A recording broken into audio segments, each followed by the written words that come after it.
not just to the whole entire competition, but certainly to the playing field.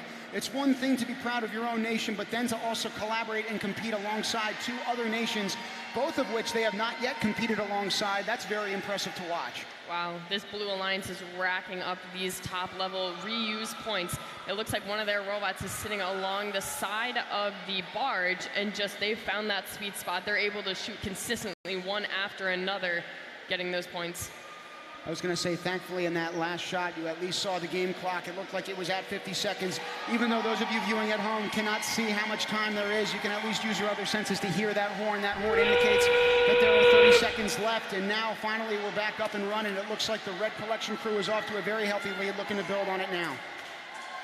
So it's usually at this point in the competition where the robots will start heading towards the processing barge and try to get wheels up for those much coveted elevated docking points.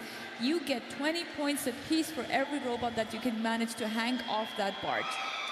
Red Alliance looks like they have two robots in the air, elevated. Let's see if they can get that third in the last 2 seconds. It looks like it's hanging on by a dream, hanging on by a thread.